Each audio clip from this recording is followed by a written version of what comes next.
1977-78 से 2017 तक 40 वर्षों में इस बीमारी से 1 से 15 वर्ष तक के 50,000 बच्चों की मौतें हुई थी। बीमारी का नाम आप सब जानते हैं, इंसेफ्लाइटिस था, मस्तिष्क ज्वर।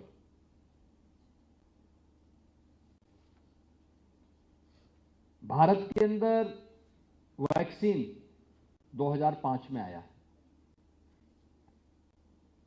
लेकिन वैक्सीन का भी मुझे याद है जब सांसद के रूप में देश की संसद में मैंने इस मुद्दे को बार बार रखा, तो तत्कालीन केंद्रीय स्वास्थ्य और परिवार कल्याण मंत्री श्रीमती सुषमा स्वराज जी का एक दिन मेरे पास फोन आया। उन्होंने कहा कि आपको मैं खुशखबरी दे रही हूं। तो मैंने सोचा कोई खुशखबरी बहुत अच्छी होगी। मैंने कहा बताइए क्या है। उन्होंने कहा देखिए, आपको 1 लाख वैक्सीन की डोजेज हम दे रहे हैं इंसेफ्लाइटिस के लिए। तो मैंने कहा इससे क्या होगा। कहा इसको आप अपने गोरखपुर में ले जाकर के उन परिवारों में लगाइए, उन 1 से 15 वर्ष के बच्चों पे लगा सकते हैं। मैंने कहा आपको मालूम है पूर्वी उत्तर प्रदेश की आबादी क्या है? 3 करोड़ की आबादी है, और 3 करोड़ की आबादी ये गोरखपुर और बस्ती कमिश्नरी की है। तो ये पाटन कमिश्नरी को मैं नहीं ले रहा हूं। और इसमें भी अगर 1 से 15-16 वर्ष के बच्चों की हम देखेंगे तो लगभग 1/3 आबादी है। 1 करोड़ बच्चों के लिए वैक्सीन की 2-2 डोजेज लगेंगी, तो 1 लाख में क्या हो पाएगा।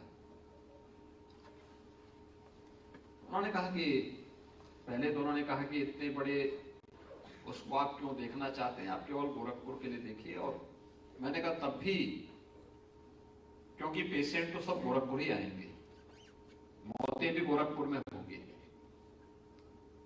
और हमें कम से कम 3 करोड़ वैक्सीन की डोजेज चाहिए जो हम उत्तर प्रदेश के अंदर लगा सकें। उन्होंने कहा आपको मालूम है कि केवल 3 लाख वैक्सीन बनती है भारत में, तो माउस कल्चर से बनती है। चूहे के दिमाग से वे वैक्सीन बनती थी। तो हमने कहा तकनीक आ चुकी है, इस नई तकनीक को अपनाइए।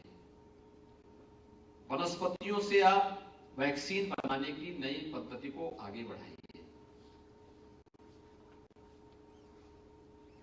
और दुनिया ने इसको अपनाया है। हम तात्कालिक रूप से दुनिया से वैक्सीन मंगाएं तो हम भारत की आवश्यकताओं की पूर्ति कर पाएंगे। और मुझे प्रसन्नता है कि आज इंसेफ्लाइटिस का उन्मूलन हो चुका है। पूरी तरह हम इसको नियंत्रण में रख चुके हैं। और इस नई पद्धति का परिणाम क्या हुआ? इस सदी की सबसे बड़ी महामारी के दौरान कोरोना जैसी महामारी, जिसके सामने पूरी दुनिया की बड़ी बड़ी ताकतें पस्त हो गई, प्रधानमंत्री मोदी जी के नेतृत्व में भारत ने दुनिया की सबसे 2 प्रभावी वैक्सीन का निर्माण किया। और न केवल भारत के अंदर 220 करोड़ वैक्सीन की डोजेस फ्री में उपलब्ध कराई, बल्कि दुनिया के अपने मित्र देशों को भी वैक्सीन उपलब्ध करा करके मानवता के कल्याण का एक नया मानक महामारी के दौरान भी प्रस्तुत किया।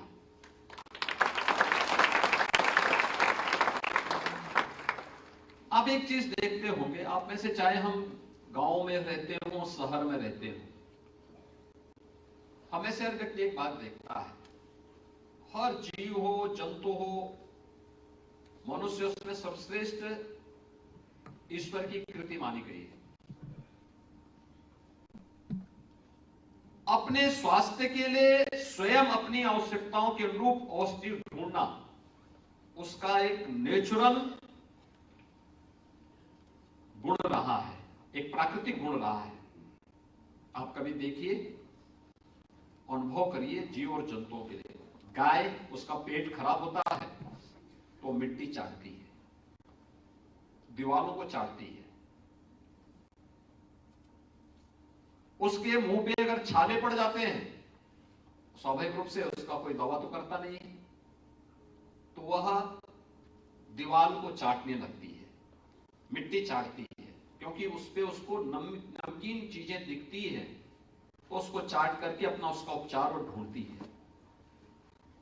आपका पालतू कुत्ता होगा, उसका पेट खराब होता है तो वह किसी पार्क में जाकर के वहां दूबा खाने लगता है। दूब क्या है? ये दूब गणेश जी को भी चढ़ाया जाता है। गणपति को क्या चढ़ाया जाता है? दूबा चढ़ाया जाता है, उसका प्रतीक है। यानी यह पेट की बीमारी का सबसे अच्छा औषधि है, सबसे अच्छी औषधि है।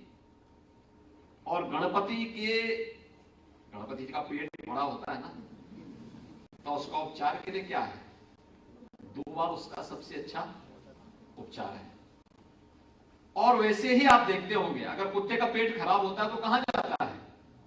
वह जाकर के वह दूबा, कुत्ता सामान्य रूप से घास नहीं खाता है, नहीं खाता है। कुत्ता रोटी खाता होगा, पनीर खाता होगा, दूध पीता होगा। अन्न जो मनुष्य खाता है वही खाता है। लेकिन जब पेट उसका खराब होता है तो दूब की शरण में जाता है, उसको चबाता है और फिर उसको अपना उपचार का रास्ता स्वयं ढूंढता है।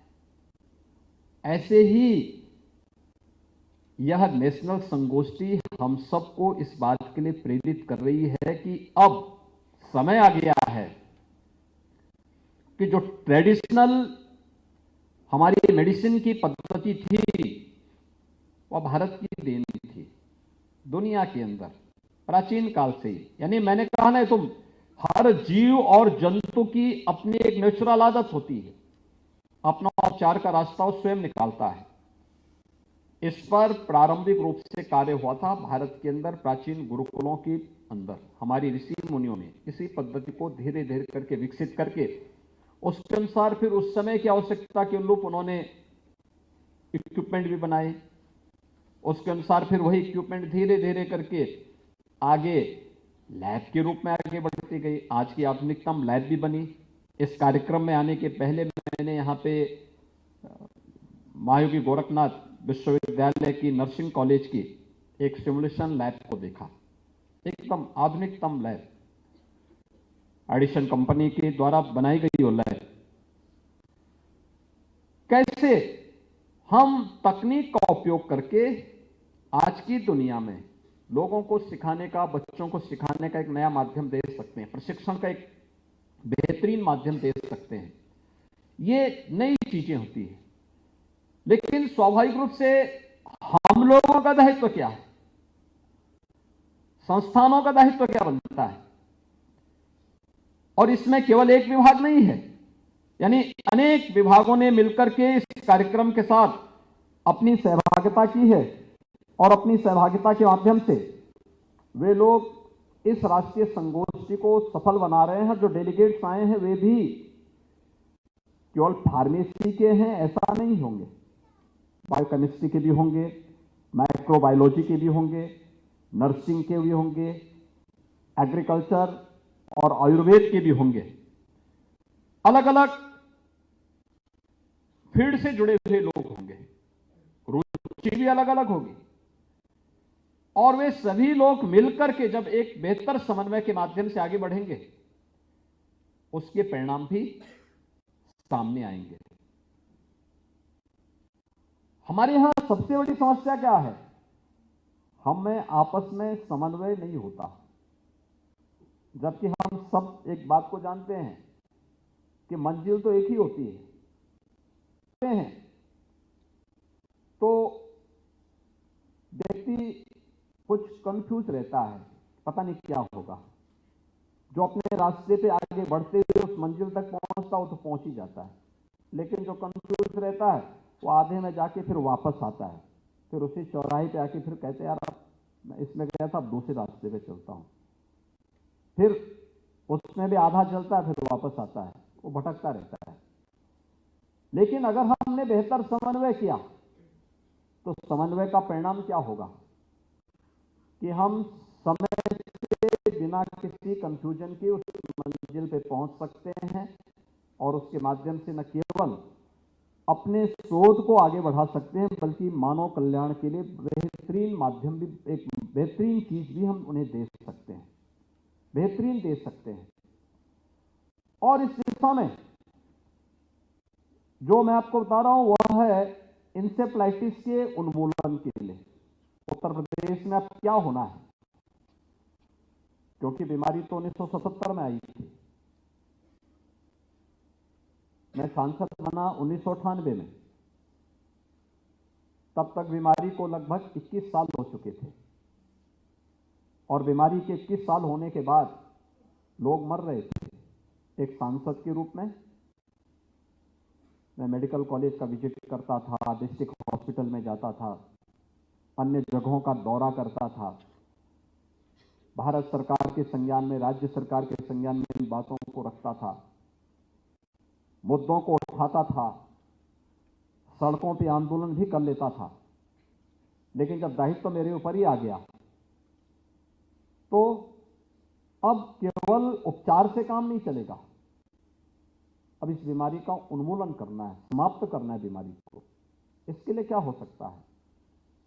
तो मैंने सबसे पहला काम किया था अंतर विभागीय समन्वय। देखिए, जैसे यहां पे मैं आपसे कह रहा हूं ना कि इतने विभाग एक साथ मिले हैं। यहां पे विश्वविद्यालय ने बायोकेमिस्ट्री को, बायोटेक्नोलॉजी को, मेडिकल माइक्रोबायोलॉजी को, फार्मेसी, नर्सिंग, एग्रीकल्चर, आयुर्वेद, इतने विभाग एक साथ मिल रहे हैं।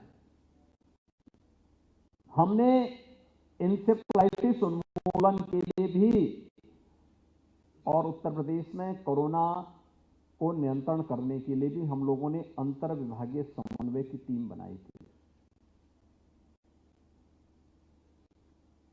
इंसेफ्लाइटिस के लिए हम लोगों ने स्वास्थ्य विभाग को नोडल विभाग बनाया। स्वास्थ्य विभाग नोडल विभाग था, लेकिन उनके साथ कौन कौन सहयोग करेंगे? नगर विकास, पंचायती राज और ग्राम्य विकास, बाल विकास और महिला और बाल विकास विभाग, बेसिक और माध्यमिक शिक्षा, समाज कल्याण विभाग, दिव्यांगजन कल्याण विभाग, इन सभी 12-13 विभागों को हम लोगों ने एक साथ किया। जैसे स्वास्थ्य और परिवार कल्याण विभाग का दायित्व क्या था? वो अपना मेडिकल कॉलेज ठीक करेगा, अपने डिस्ट्रिक्ट हॉस्पिटल को ठीक करेगा, अपने जो सीएससी, पीएससी, इंसेफ्लाइटिस ट्रीटमेंट के सेंटर को ठीक करेगा, एम्बुलेंस की सुविधा चला करके देखेंगे एक एक घर में दस्तक दे करके कि कोई बीमार तो नहीं है व्यक्ति, कोई खांसी, कोई बुखार, कोई किसी प्रकार के कोई लक्षण, और अगर है उसको हॉस्पिटल ले जाना। हॉस्पिटल में मरीज सीधे मेडिकल कॉलेज नहीं आएगा, उसको पहले ट्रीटमेंट सेंटर में, वहां से नहीं तो फिर सरकारी एम्बुलेंस ही सारा काम करेगी, कोई प्राइवेट वाहन से नहीं आएगा। उसको बेहतरीन तरीके से आगे बढ़ाया गया। नगर विकास विभाग की जिम्मेदारी क्या थी? शुद्ध पेयजल की आपूर्ति करना, सफाई के अभियान को आगे बढ़ाना। पंचायती राज विभाग की स्वच्छता के कार्यक्रम को आगे बढ़ाना और जिन परिवारों के पास शौचालय नहीं उन परिवारों को शौचालय देना। ग्रामीण विकास विभाग की जिम्मेदारी क्या थी? शुद्ध पेयजल की आपूर्ति ग्रामीण क्षेत्र में करना। बेसिक शिक्षा और माध्यमिक शिक्षा जन जागरण के अभियान के साथ स्वच्छता के प्रति, शुद्ध पेयजल के प्रति, ये सभी मिलकर के जब कार्य प्रारंभ हुए, परिणाम क्या? जो बीमारी 40 वर्ष में 50,000 बच्चों को निगल गई, उस बीमारी को मात्र 4 वर्ष में हम लोगों ने नियंत्रित कर दिया और आज इंसेफ्लाइटिस पूरी तरह एक मॉडल है। ऐसे ही जब कोरोना आया तो हमारे पास भी पुराना अनुभव था। कोरोना आया तो हम लोगों ने सबसे पहला काम मैंने क्या किया, 25 मार्च को लॉकडाउन लगा और मैंने 26 मार्च को प्रदेश के अंदर एक टीम 11 का गठन कर दिया।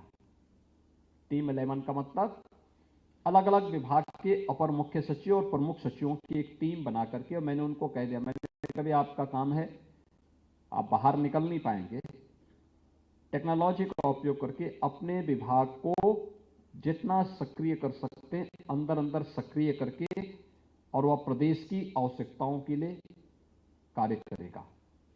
और इसकी प्रतिदिन आप रिपोर्टिंग मुझे इस बैठक में देंगे। 1 घंटे की बैठक होती थी, पहले दिन की बैठक 2 घंटे चली, किसको क्या काम करना है, किसको क्या काम करना है, लेकिन अन्य दिन 1 घंटे की बैठक होती थी। आप आश्चर्य करेंगे, 1 घंटे की बैठक 24 घंटे से ज्यादा काम कर लेती थी। परिणाम हमारा उससे बेहतरीन आ जाता था। और परिणाम क्या रहा कि इंसेफ्लाइटिस को, कोरोना जैसी महामारी को उत्तर प्रदेश जैसे राज्य में हम लोगों ने नियंत्रण करने में सफलता प्राप्त की और बेहतरीन उदाहरण भी प्रस्तुत किया। ऐसे ही संस्थानों के स्तर पर भी हो सकता है। एक विभिन्न विभाग मिलकर के कैसे इस कार्यक्रम को आगे बढ़ा सकते हैं। दूसरा, हमारे स्तर पर अभी भी जो हम लोग देखते हैं कि हम विश्वविद्यालय बनाते हैं, कोई महाविद्यालय बनाते हैं, कोई अन्य इंस्टीट्यूशन खड़ा करते हैं, ये संस्थान समाज से और सरकार से पूरी तरह तटस्थ होकर के टापू बन जाते हैं। हमें टापू नहीं बनना, हमें तटस्थ नहीं होना है। हम समाज से तटस्थ नहीं हो सकते। समाज के प्रति हमारी जिम्मेदारी है, क्योंकि समाज के कारण ही हमें यह सुविधा यहां प्राप्त हुई है। माध्यम कोई हो सकता है, माध्यम गवर्नमेंट हो सकती है, कोई धार्मिक संस्था हो सकती है, कोई सामाजिक संस्था हो सकती है, कोई अन्य महानुभाव हो सकते हैं जो संस्थान खोल रहा है, लेकिन उसका श्रेय समाज को जाता है। इसलिए समाज के प्रति हमारी जिम्मेदारी, हम भी अपनी जिम्मेदारियों का निर्वहन करें समाज के प्रति, और उन जिम्मेदारियों के लिए हम लोगों को, समाज को, अब हमारी जिम्मेदारी होती है हम देखें क्या उसकी आवश्यकता है, उसके अनुरूप कार्य को आगे बढ़ाना। यह कार्यक्रम बहुत अच्छे तरीके से आगे बढ़ सकते हैं और विश्वविद्यालयों को चाहिए, महाविद्यालयों को चाहिए, हमारे इंस्टीट्यूशंस को चाहिए वह इस पर अध्ययन को बढ़ावा दे, अधिक से अधिक अध्ययन। याद रखना, हमें जो पुस्तकीय जो ज्ञान है यह हमें शिक्षित बना सकता है, लेकिन जब हम पुस्तकीय ज्ञान से अलग हटकर के फील्ड में उतरते हैं, समाज के बीच में उतरते हैं, तो यह हम लोगों को ज्ञानवान बनाता है, एक नया अनुभव हमें देता है। यह अनुभव ही हमारा वास्तविक ज्ञान है और यही हमें वास्तविक जीवन में, यही ज्ञान हमारे लिए उपयोगी हो पाता है। इसके लिए स्टडी बनाना, उसमें लेखन की परंपरा को आगे बढ़ाना, फिर अपनी स्टडी को धीरे धीरे करके समृद्ध बनाने का प्रयास करना, फिर उसको किसी एक विषय के शोध की तरफ आगे बढ़ा देना। भारत क्यों पिछड़ा हुआ? क्योंकि भारत ने इनोवेशन को, शोध को, विकास को पूरी तरह उससे अपने को तटस्थ कर दिया। इंस्टीट्यूशन अपने को एकदम टापू बना लिए, वे केवल डिग्री बांटने तक सीमित हो गए। परिणाम क्या रहा कि हम जहां के तहां थे, पड़े रह गए और हमसे बाद में आने वाले लोग आज दुनिया में सिरमौर बन गए। आज पिछले 9-10 वर्षों में जो प्रयास प्रधानमंत्री मोदी जी के नेतृत्व में हुआ, आज उसके परिणाम हमारे सामने दिखाई दे रहे हैं और हमें उस दिशा में फिर से प्रयास करना होगा। एक जो यहां पे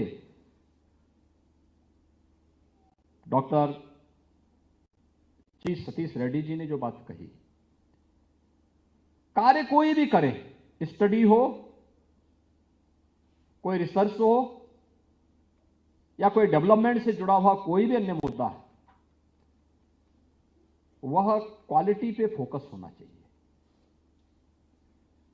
हम जो कुछ भी करें, रिसर्च हमारी उसकी गुणवत्ता पे कोई प्रश्न